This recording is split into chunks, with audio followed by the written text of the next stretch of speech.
बहन आ गई भाई के घर और भाई कहता है तू बहन तेरे बच्चों के स्कूल खुल गए होंगे, मैं गाड़ी ना लाऊं। बेटी आ गई, उसने भाई को फोन किया, कहती है भाईजान बच्चे कहते हैं मामू के घर जाकर रहना, छुट्टियां हैं। तो मामू कहता है मैंने तो घर मिस्त्री लगाए हुए हैं, तो मैंने तो कल ठेका कर लिया, तू ना आना मेरी बहन, मैं ना खुद तुझे ले आऊंगा, 2-4 दिन ठहर जा। बेचारी ने 2-4 दिन इंतजार करके फिर फोन किया, बहन है ना दिल करता है पुत्रा ली तियां ली परदेस वे बाबल ते पुत्रा ली जागीरा, चुप रहना मुंह कुछ भी ना कहना है तियां दियां तकदीरा।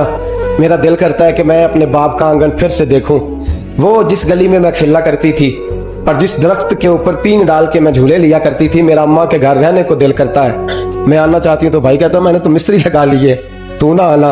और बहन आ गई भाई के घर और भाई कहता है तू बहन तेरे बच्चों के स्कूल खुल गए होंगे, मैं गाड़ी ना लाऊं, तुझे छोड़ आता हूं। 6 बच्चे लेके वो बैठी कार में, सारे रास्ते रोती गई, सारे रास्ते रोती गई।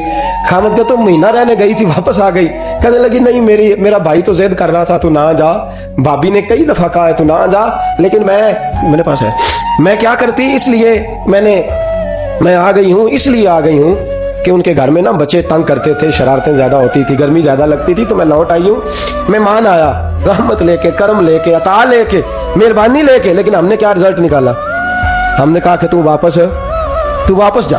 तो अजीज दोस्तों, इस कदर तकलीफ का आलम है, इस कदर दर्द की बात है, इस कदर दुखड़े की बात है, इस कदर ज्यादती। और भाभी भी सोचे कि अगर वो आज इस घर की मलका नहीं तो कभी इस घर की आंगन की वही शहजादी होती थी, उसके लब हिलते थे तो बाप का कलेजा मचल पड़ता था, जो बेटी कहेगी वैसे ही करूंगा।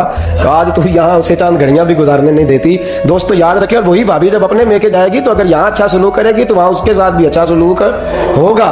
तो जो मुसाफिर आए, जो तेरे घर 4 दिन रहने आए, जो तेरे घर वक्त गुजारने आए, जो तेरे घर में ठहरने आए, शुक्र कर खुदा का कि तेरे घर कोई आया है, शुक्र कर अल्लाह का कोई मेहमान बन के तेरे घर आया तो सही।